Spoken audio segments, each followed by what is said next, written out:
Hello, Assalamu alaikum, and welcome to Tasha's Tales.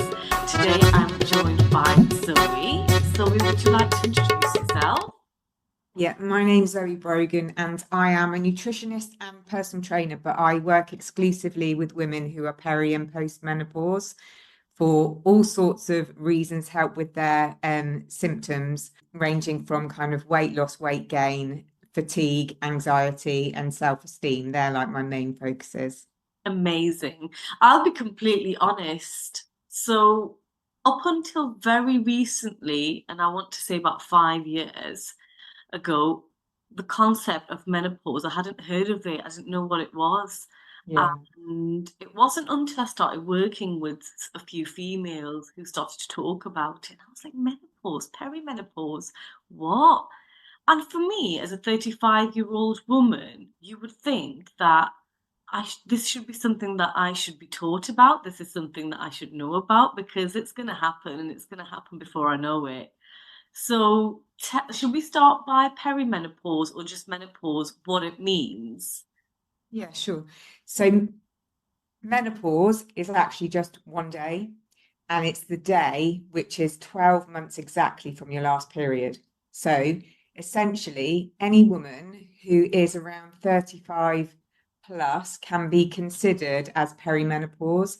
And all that means is it's inevitable. So, as a female, a fertile female, you're going to go through a period of transition where you become infertile.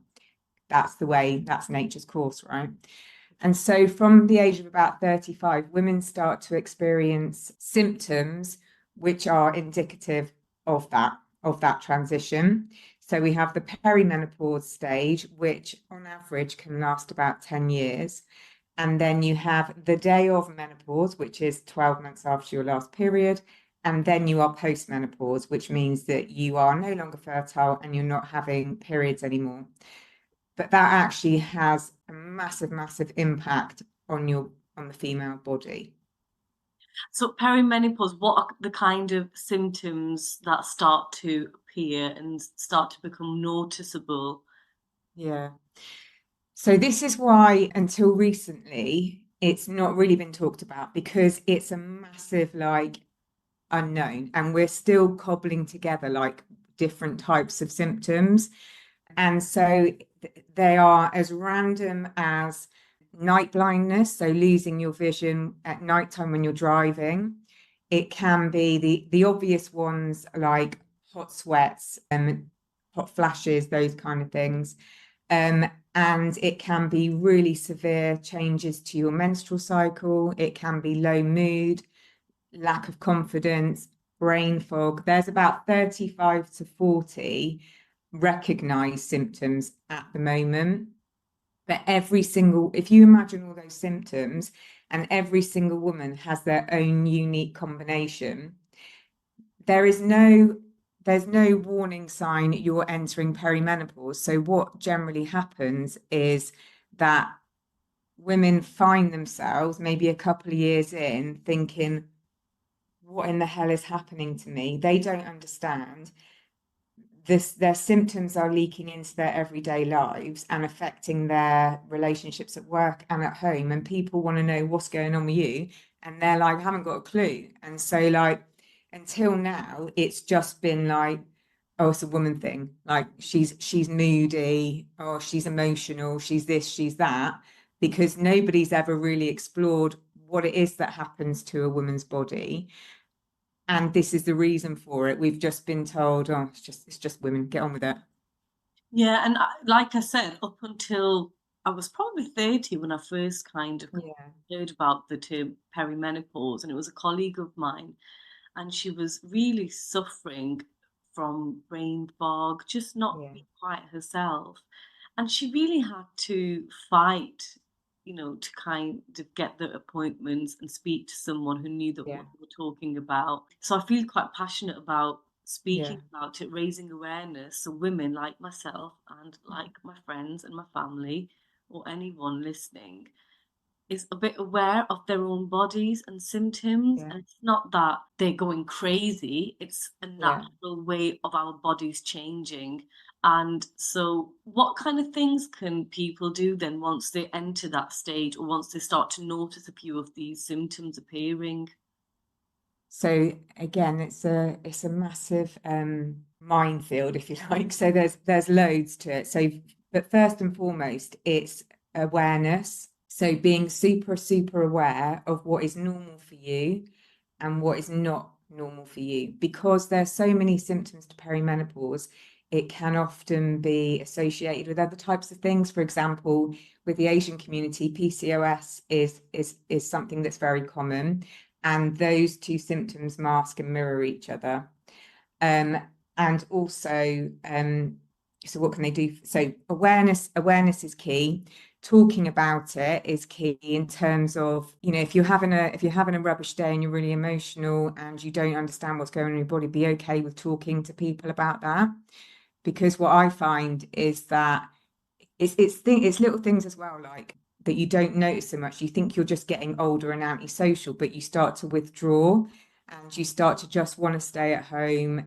Little things can trigger anxiety in you. If you've never been an anxious person before, suddenly there's a fear of like going outside or going to do the weekly shop in Tesco's. Like that can like send your anxiety through the roof and you don't even know it's anxiety. But it's what it is, it's as your estrogen levels decline, they don't go out, they go out kicking and screaming. And so your estrogen, your progesterone, and your testosterone, which are your female sex hormones, they're everything to the female body. And when they start messing about on decline, that can send your body into overdrive and you can't. So hang on. I get carried away, so I need to like just slow it down a bit. So basically, being really aware. So being super on your cycle. So if you're aware, if you have a regular cycle and that starts falling out of sync, be aware of that. There's a few symptom checkers online, and it's always worth keeping an eye on that and looking at how you're feeling compared to these symptom checkers, and then getting an understanding of where you're at. Because the likelihood is, as I said, if you're over 35, you're going to be perimenopausal, but it's at what point do you take action? And the most obvious ways of managing perimenopausal symptoms are nutrition, lifestyle, and movement. So making sure that you're doing your very best to control what you can of those elements. And then obviously there's a sideline to that, which is when your symptoms become something that you're really struggling to manage, is to then look at your options for HRT. So if someone like me, 35-year-old, just turned 35, I came to you and said, look, I want to get on top of this. I don't want Yeah. to be lost in terms of my journey, perimenopause. What would you say to me? How would you get me started? Okay. So I'd be really clear about the reason that you were speaking with me. Like, what are your symptoms? Let's nail these down. Like, how do you feel differently to how you did? Like, so a lot of women only really take action when the weight gain it feels out of control. Is that one of the And I think symptoms? Weight gain. so. So this is where it gets tricky. So weight gain is a symptom of symptoms, right? Okay. So you will, if you're perimenopausal and you're struggling, you will most likely have low mood, low energy. You'll start having cravings.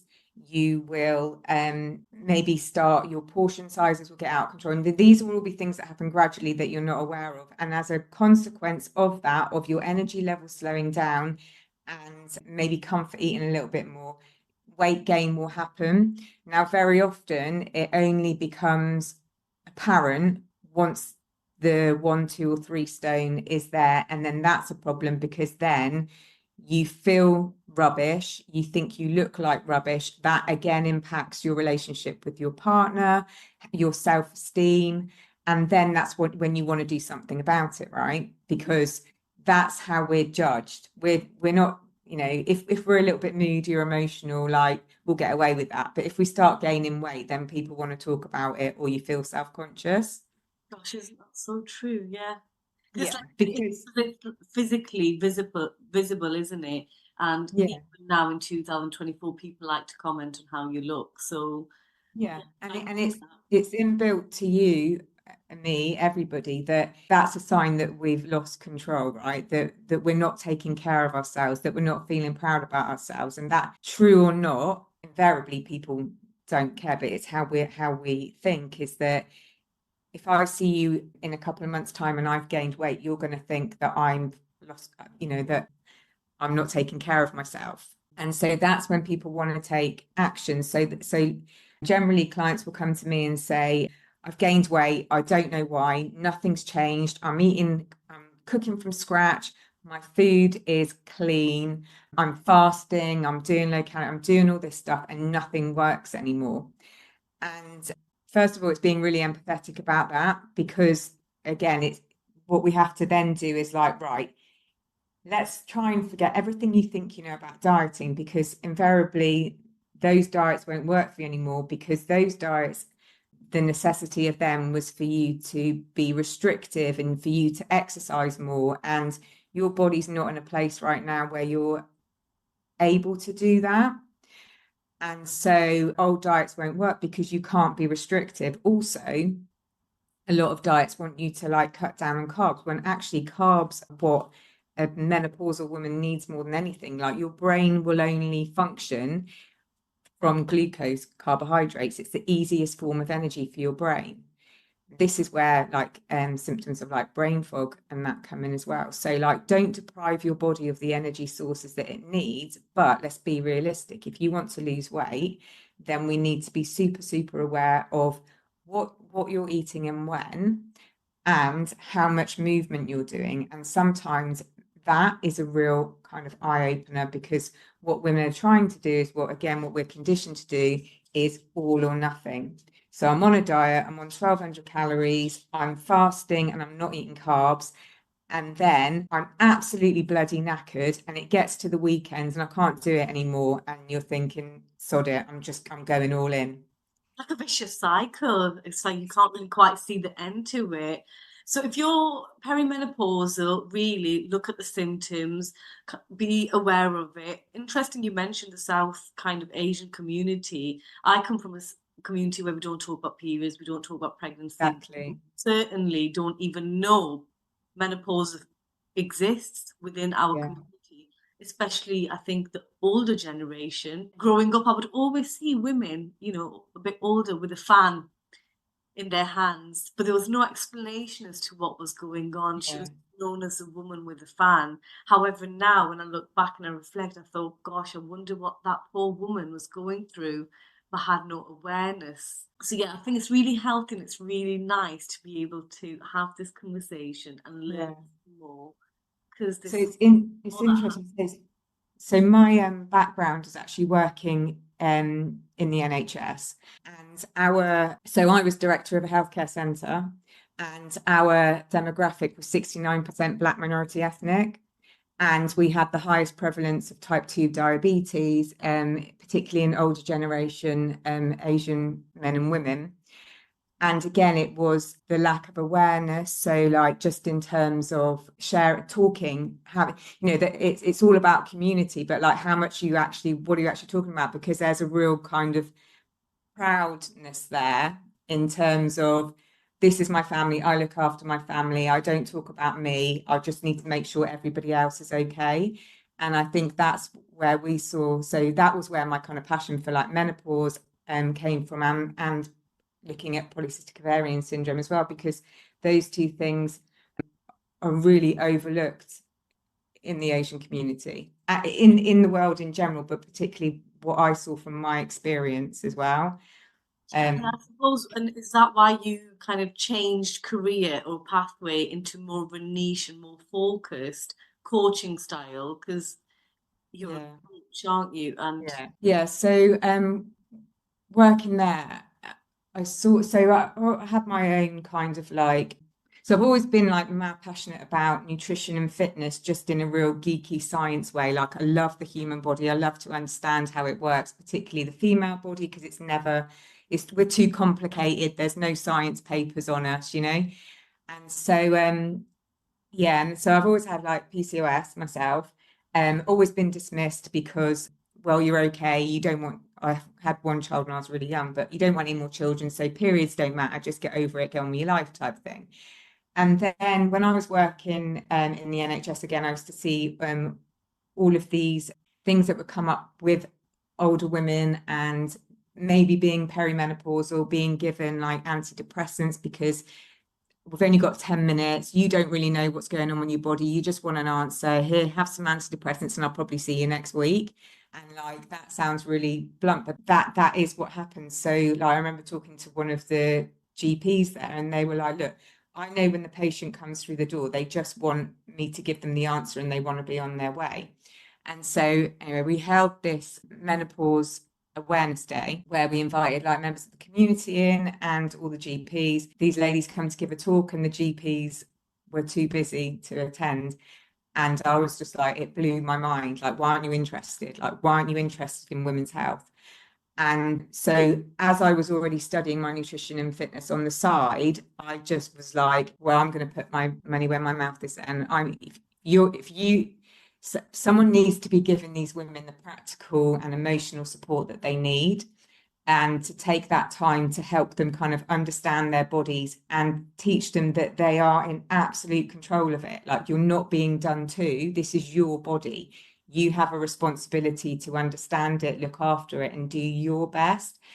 And so, yeah, then I was like, well, I'm doing it. And everyone was like, you're mental. And I was like, no, like, like when you just like, I'm so passionate about it, so passionate. I hate to see women who have grown children into functioning adults and who have run a house, run the finances, had a career, suddenly feel like they're not capable of even managing their own weight. Like they genuinely have no confidence in that. That to me is a crime. And so like there isn't really many people out there helping women to kind of just get their confidence back and take back control of their bodies and sort of if it is just about the weight, just like lose some weight, get your energy back, feed yourself right, stop punishing yourself with like food and self-sabotage and all that because it's all interwoven. Sorry, go on a bit.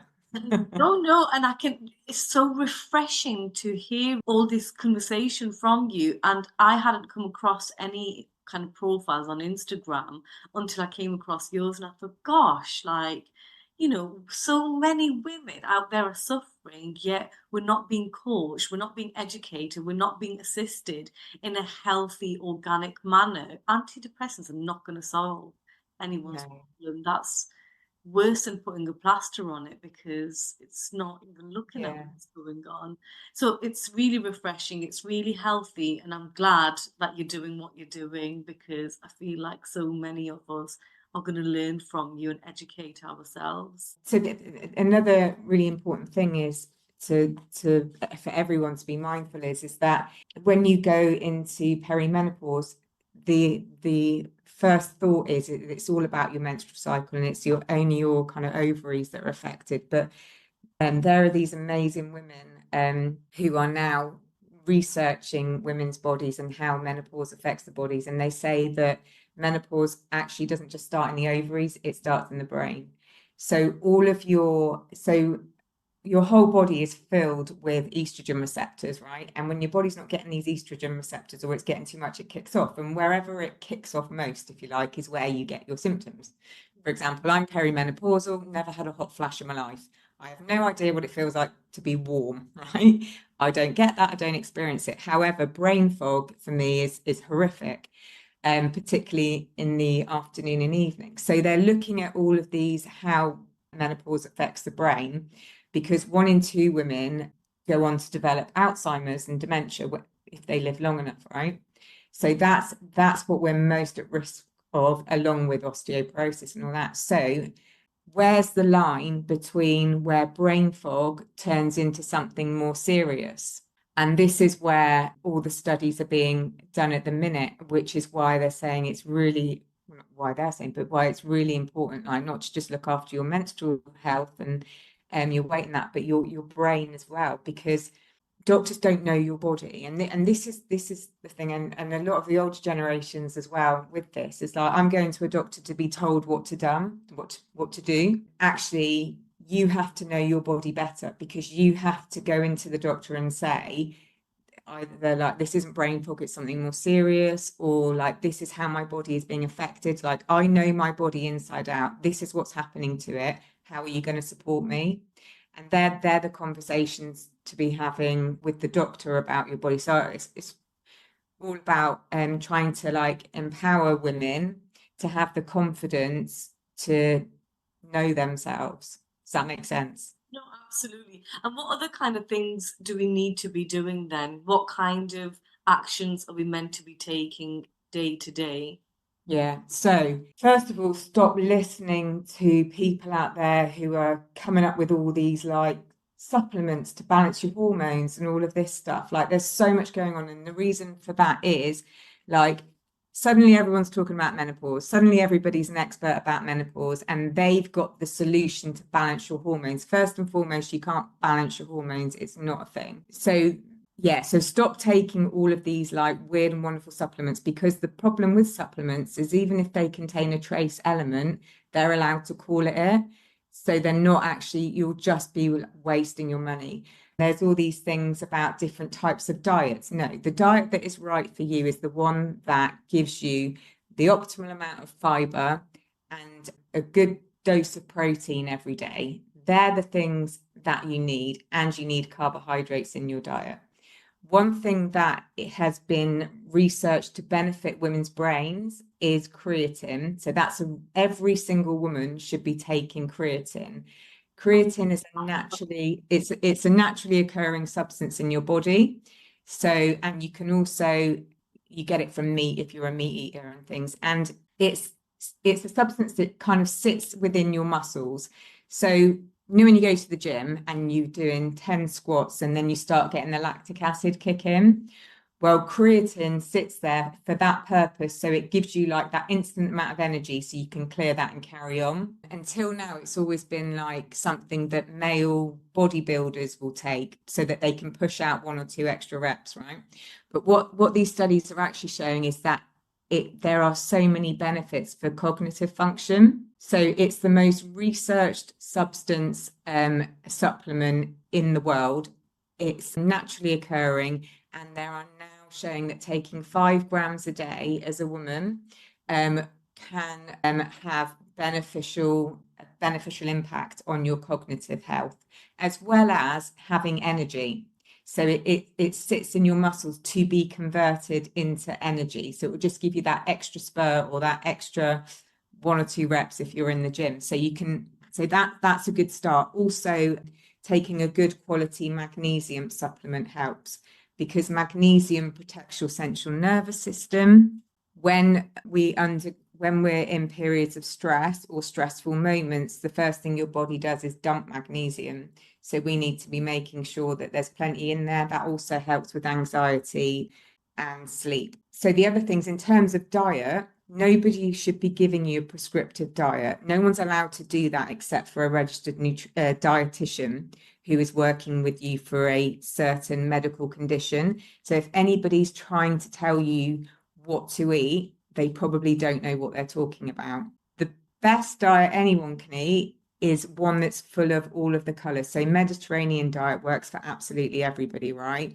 Yeah. And that includes, so no fearing food. So it includes all the oils, the nuts, the colors, everything colorful, everything you know when you go on holiday that you eat because it makes you feel good and it's tasty.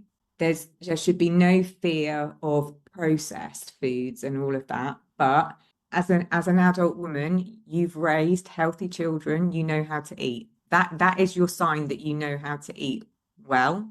Yeah. So apply that to yourself. Yeah. How you would feed your child, you feed yourself. That's such an excellent way of looking at it because, yeah, I've got two. I've got a 5-year-old and a 2-year-old. And I always tell my children, remember, we have to have a balanced diet. But yeah, I will never apply that to myself. I will never give myself kind of the same talk. So it's really interesting you Yeah. say. Because you'll tell yourself, like so many of my clients do, yeah, and then I went and ate a bloody sandwich. I knew I shouldn't have eaten it. Like, why? well, it's bread, isn't it? What's wrong with bread? Well, it just bloats me. Does it though? Is the bread bloating you? Because actually, perimenopause has a significant impact on the gut as well.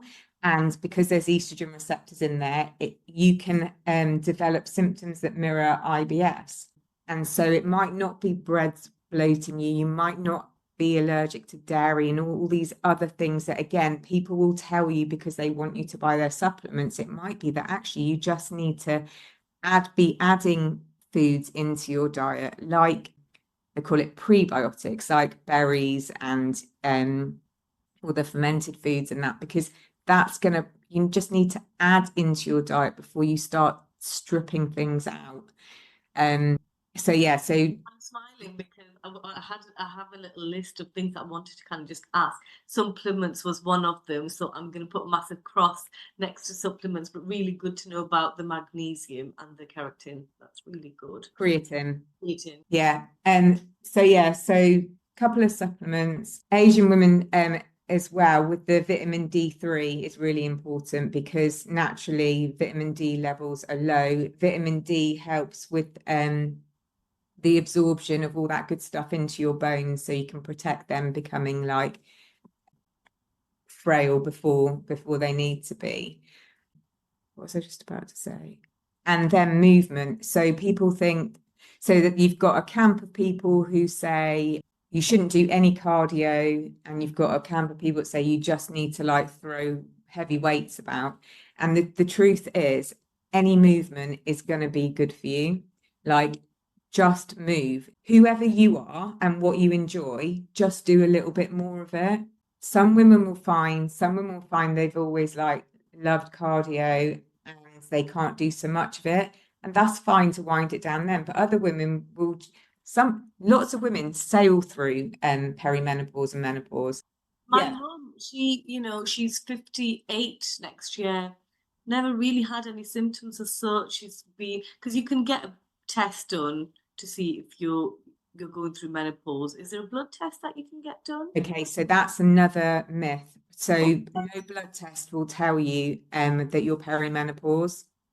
No blood test. So because your hormone levels are so erratic when you're in perimenopause, literally 1 minute they're high, the next minute they're low. Your blood test will give you a snapshot in time, so they're not going to tell you anything. The only way to determine whether you're perimenopause or not is by your symptoms. Your symptoms will dictate where you're at. Had we kind of spoke about that then, because anyone listening, at least they know it's the symptoms that they need to focus on.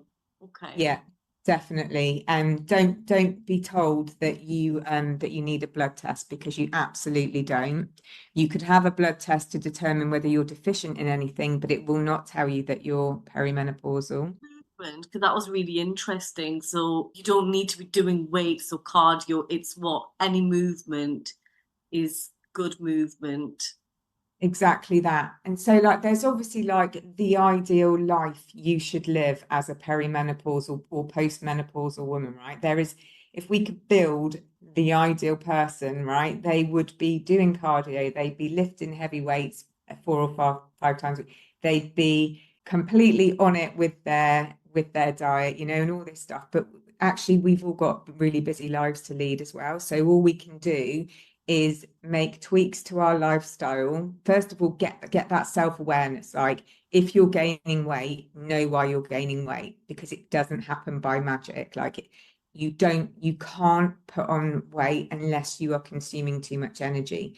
And if your eating hasn't changed, then I imagine your lifestyle has changed and your symptoms are causing you to slow down, not move as much, not go out as much. So awareness is everything. From your nutrition, you want to look to your fiber is your indicator of your longevity. So you want to, I don't know how specific you want me to get, but you want to be looking at just get fiber into every single meal, berries or your greens. So again, think Mediterranean, all the colors, and then try and move every single day. And some days you're not going to feel like it and everything feels too much. But what's the alternative? And this is what I always think is like, if I can't be bothered to move on a day, it's not I can't be bothered, I don't have the energy to, what is the alternative? Because staying as you are cannot be an option for you. And do not be shy about going to your GP and asking for support, but be really clear about why in your head why you're going there. I hear about HRT all the time in my workplace. And what are your thoughts on HRT? It's really important that I kind of like stay in my lane, and have got a nurse friend that I can put you in touch with to talk about the specifics of it and the different types. But my HRT has had a really, really bad been given a really bad name for no reason whatsoever. Because years ago they did a study where they were using bioidentical hormones, and they were looking at women who were over 60 and their risks when those women were more likely to be developing diseases and so forth at that stage in their lives anyway. But right now, if you're getting your prescriptions from your NHS provider, you will be getting body identical hormones, which means you will be being given hormones that mirror your own hormones being put back in your body. And so your body needs hormones, essentially. You are hormones. So if you can take it, I don't see the harm in trying it. Anything that's going to benefit your life and your quality of life. Is it going to solve all your problems? Absolutely not. But it might get you into a place where you then feel able to tackle the other issues, like your weight and your self-esteem and your other things that may have been impacted along the way, like your confidence and things.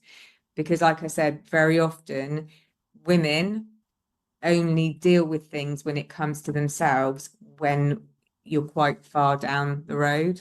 When you hit crisis point. Oh, that's really helpful. Thank you. Because, like you said, it does have real negative understanding behind the term HRT, and that's kind of Yeah. been my experience. So that's really good to hear from your point of view. Yeah.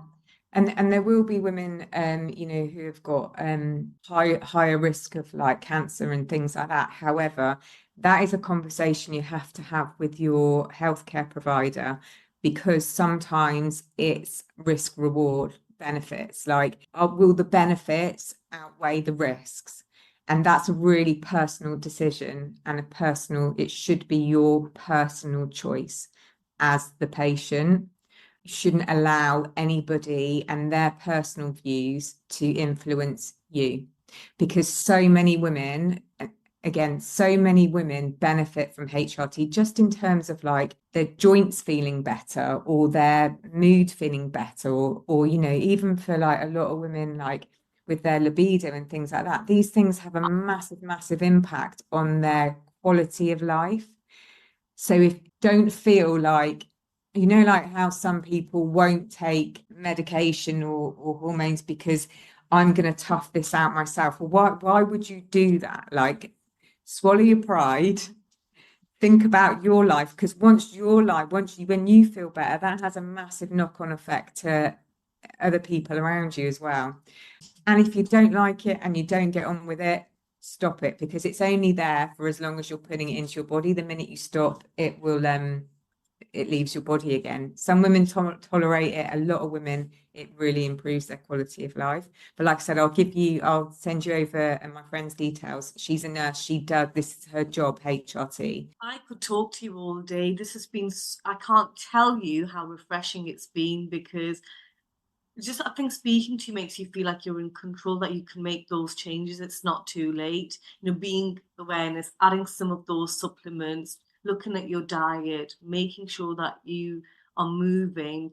And those are all things that really we ought to be doing. But conversations like this is a reminder of why we should be doing it. I will share all your details in the episode, and also your Instagram, which I love following you. And I think it's Oh. really inspirational kind of seeing your posts. And Bit sweary. oh, that's okay, you can be sharing, it's all good. But is there anything else that you feel like we haven't discussed, anything else that you think would be really really helpful for anyone listening? Yeah, I just in terms of, you are not going mad.